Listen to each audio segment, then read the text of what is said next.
Okay, Mark meets Cilla Snowball, the Group Chairman and Group CEO at AMV BBDO. Hi Cilla. Hi Mark, nice to see you. Thank you for inviting me in, it's good to finally meet you. At last. At last, yeah. Cilla Snowball. Snowball is definitely one of the most unusual and interesting surnames. You reckon? Yeah. What's the worst joke you've heard? I've heard every single snowball joke in the world, so I'm waiting to hear an innovative one. Particularly when it snows, everyone thinks that's the moment to unleash the snowball jokes. From memory, what's the worst or funniest? No, cold round here, or it's not so much the snowball jokes you get. You either get, that's a lovely name, what a wonderful name, where do you get it? Or you get the, is that your real name or have you invented it? I get that particularly in the States where people think I've actually made it up, which is quite interesting. Where does it come from? What's the background? It's a Nordic name. It's quite a common name. I was waiting to go to the US on a BA flight a few months ago, and sitting in club, and one of the hostesses came up and went, "Are you Cilla Snowball?" And I went, "Yeah." "Are you going to upgrade me?" And she said, "Are you Cilla Snowball?" I said, "Yeah." And she went, "I'm called Snowball too." So it's. Have you ever met a Snowball before?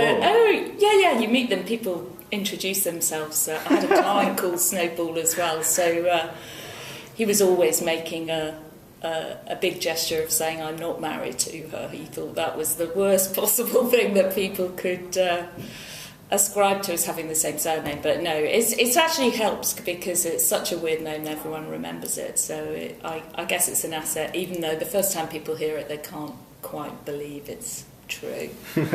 See, it's a nice story. Cilla, you have a CBE. Yeah. Which is unbelievable.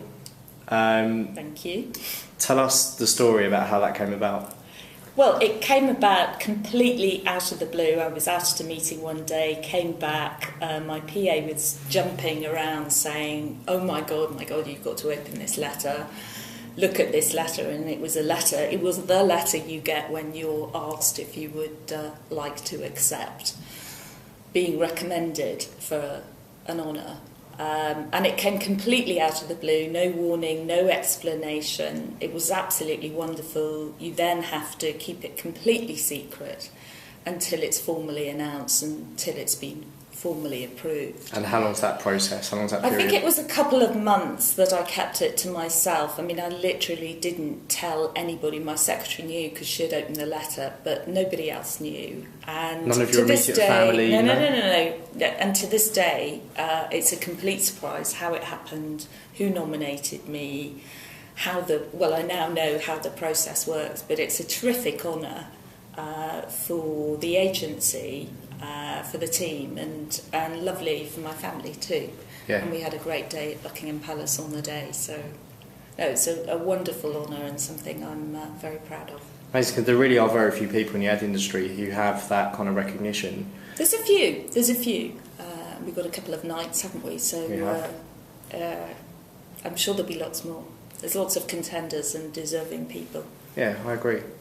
Can you give us a very quick summary of your career to date? Yeah, really straightforward. Graduated in French, went on to a trainee scheme at Allen Brady and Marsh, agency that doesn't exist anymore. A couple of years there, 9 years at Ogilvy, 21 years here. So it's very. And what were your job titles along the way? Account exec to the job title I've got now. So it was a steady walk up through the ranks of client service and new business into management. And what accounts did you work on at the time at different agencies?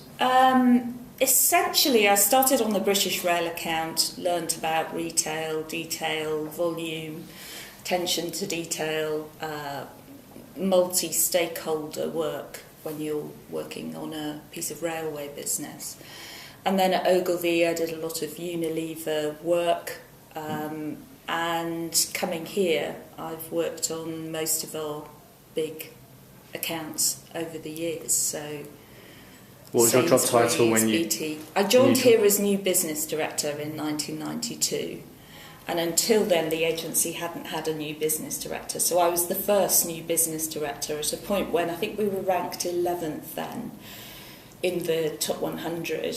And my role was to adopt a more strategic approach to new business, look at what we needed globally, locally, and develop a plan. And it was a dream job to do it here at the time. And once a new business director, always a new business director. I don't think I've ever stopped on that score, much to the irritation of everybody. You've seen a lot of changes here over 21 years or so. What would you say the biggest changes have been? Well, I think there are a lot of changes inevitably in 21 years in any culture. We're a lot bigger. How many people are you these days? In the agency, just over 400. In the group, 1,100. So we're bigger. We're number one.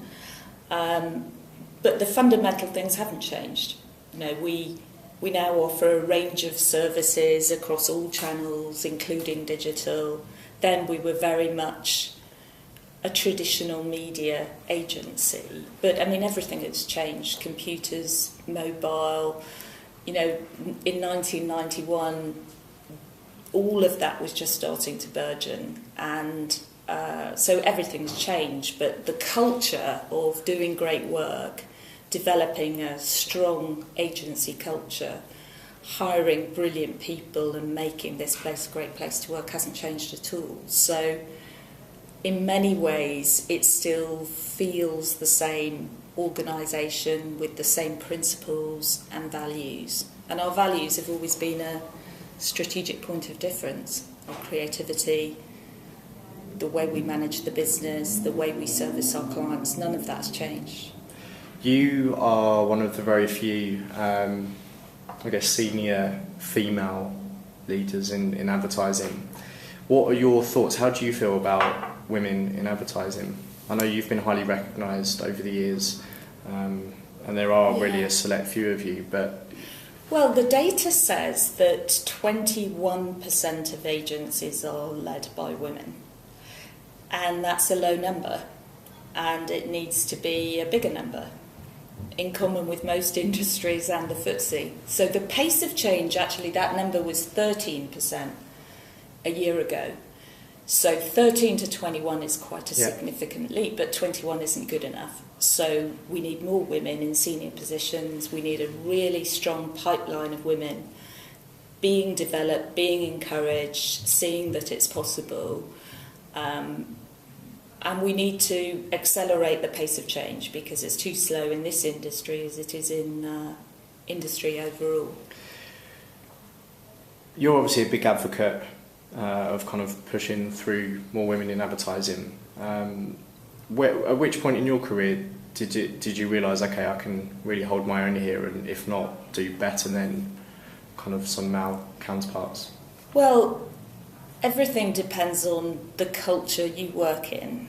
So I've been lucky because in this place, gender has never been an issue, an obstacle, an impediment. And most cultures aren't like that. So I've been lucky to work here and work in a culture where what matters here is whether I'm good at what I do, not what gender I am.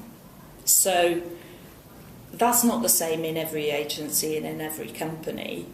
And to those people who are working in companies where it's not like that, get out and move into a culture like this one where it's not an issue. So I recognise I've been very lucky to get the breaks, the support, to work in a culture where my performance is managed and developed and encouraged, and the issue of gender hasn't been an issue. How different do you feel these days when AMV wins an award compared to years ago? Because AMV win award after award. Every other week AMV are winning an award, really. We could win more. You can't win more. It's not possible. You win everything. And really, you're very, very well known within digital. And a lot of pure play digital agencies would probably find that quite hard to get their head around because of the perception and the history and tradition of AMV. What do you think the perception is, and how do you guys market yourselves these days? Well, I think the strategy is that we want to do the best work, and our whole mission is around globally the work. So we want to do great work, and we measure that great work through how much that work is awarded. So no, we don't win enough awards, and we want to win more. But there's no more space in this office for awards. We were the most awarded digital agency last year, according to the One Report, which is fantastic. But we're the most awarded network. We want to win more. And awarded work, thanks to some great work that the IPA and Thinkbox have done with Peter Field, shows that awarded work is 12 times more likely to drive market share than work that isn't awarded. So it's not just creative firepower, it's the effectiveness of that work to get results for our clients. So we will always be tough on ourselves about winning awards and doing the best work. And awards are a consequence of doing great work and a means by which we can measure ourselves and keep ourselves honest. See, that thought is really interesting. But there are agencies like Karmarama, where obviously you have Nicola in a similar kind of school of thought in the IPA as you, but they don't believe in entering for awards. Yeah, and that's Karmarama's a good agency, and that's their choice. Our choice is that we believe we need to measure our creativity, and we measure it through the award shows, and not just the creative awards, but the effectiveness awards, and we're top of those too. So the effectiveness is as important as the creative awards, and the two go hand in hand. We enter marketing effectiveness, case study awards. We enter. Is there someone's job here who's responsible for? It's not. It's everybody's job. It's everybody's job to provide the material that shows we're winners in a category, and on the campaigns we produce. So awards aren't for lovies. Awards are a very hard-nosed measurement system by which we can assess ourselves against our competitors and get results for our clients. So I couldn't move in Paul Brazier's office for awards. There were awards, arrows. I've never seen so many arrows. You couldn't move in there for awards. Yeah, but you'll never find Paul being complacent about that. He will be healthily paranoid about where the next ones are coming from, and keeping the bar high. How have the type of awards and the amount of awards influenced the type of people that you've recruited? We hire people who are going to get the best work and the best solutions for their clients in all disciplines, and we all contribute to effective creative work. So the hiring decision is based on people who can think quickly, work well with others, be as obsessive about creative quality and client service, and obsessive about protecting a culture and an environment where that work can happen collaboratively without any other obstacles. The observation I made in my first week here was how free of other stuff this place was, where the focus was uniquely on doing great work. You didn't have to worry about politics or backstabbing or where to get a can of Diet Pepsi. It was resolute focus on doing great work. How many times in the 21 years that you've been here so far do you think you've been headhunted? Oh gosh, what a personal question. Several. I've been offered jobs. And what is it about this place that has made you stay and not ask yourself if the grass is greener on the other side? I've been and am really happy here, and I'm learning. And I've got the best people, the best bosses, the best clients. So it would be hard for me to be offered something that's better than that. So my advice to people is always, if you're happy and learning in a job, stay where you are. And I'm very happy, and I'm still learning tons, so never felt the need to leave or consider leaving, or I haven't got time for that. I want to try and bring out a weakness in you, because you come across really well. What's the most embarrassing thing that's happened to you in your career so far, if anything? Oh, loads of stuff. Not much that I'll admit to you publicly. I think the most, it usually happens when I'm pushing myself too hard, rushing. Soon after I joined AMV, I was pregnant with my third child, and I was about 2 weeks off the due date, and a very urgent pre-production meeting came up on corn, the meat substitute.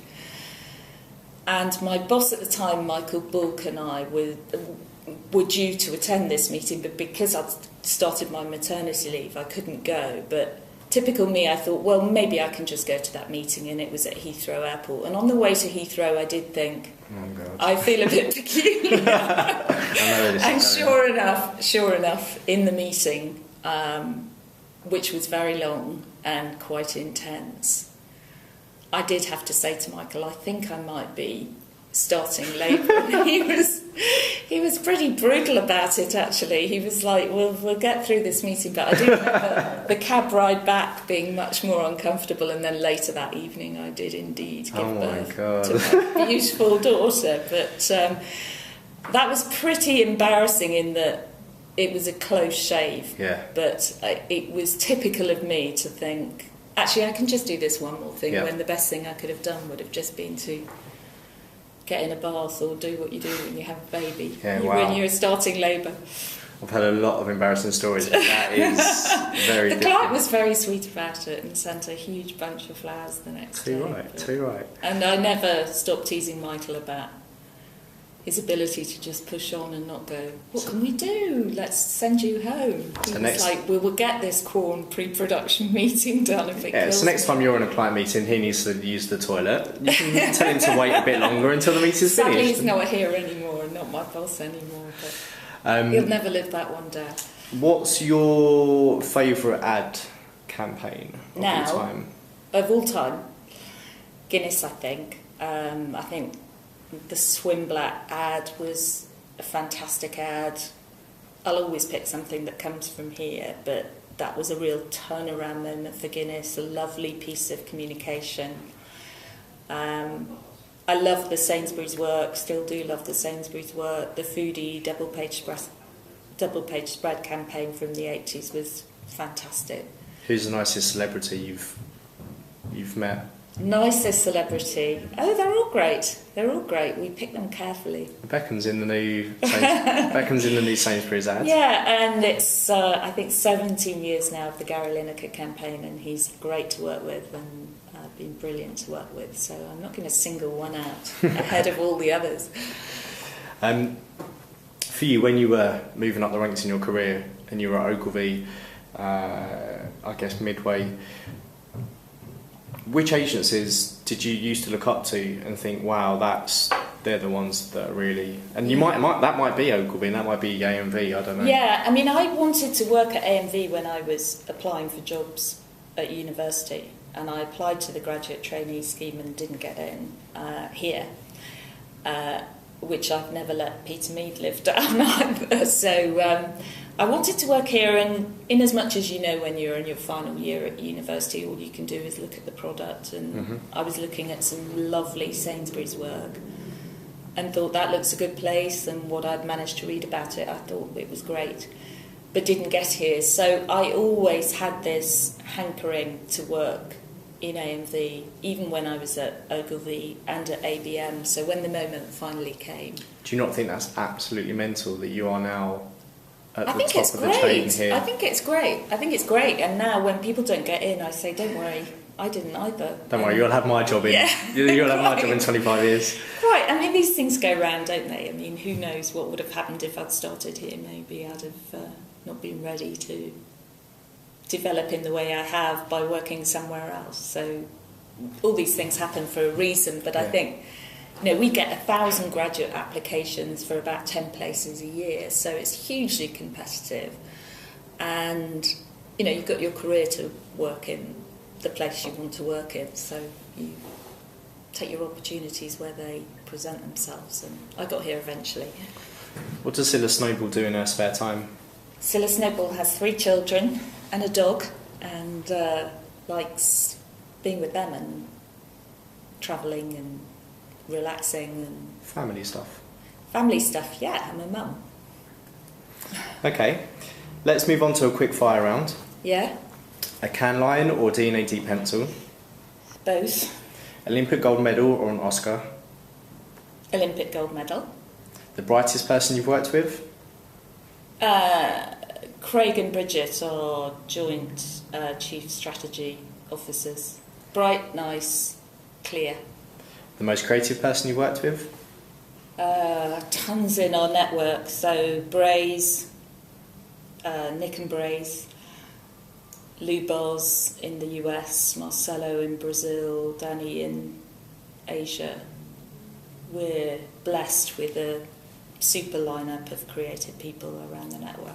The best looking person you've worked with? Oh, what a horrible question. Oh, Ian Pearman. Fine, you get some extra brownie points for that. Creatives or suits? Both. Apple or Android? Apple. Ant or deck? Ant, I think. What a strange question. Spice Girls or Girls Aloud? Girls Aloud. Facebook or Twitter? Both. Favourite flavour crisps? Oh, cheese and onion. Take That or Westlife? Take that. Degree or no degree? Degree. Art directors or copywriters? Both. The Only Way is Essex or Made in Chelsea? Oh, Towie, I think. Really? I thought you'd go for MIC, okay. Retained work or pitch work? Retained work as in existing clients. Web or mobile? Mobile, probably now. Independent agencies or networked agencies? This networked agency. Outsourced production or on-site production? Both can be good. There's mileage in both. You've got to be good at both. Don Draper or Roger Sterling? Oh gosh, Don Draper, I suppose. And lastly, twist or stick? Well, I would have said twist or stick until you told me what the name meant. Your business is about recruiting people, twist, and stick, retaining people. And so if I'm playing the game, I'd always twist. But if I'm running a business, then the stick bit is much more important than the twist bit. Developing your people has to be the mantra of anyone doing a job like mine. Thank you very much. That went so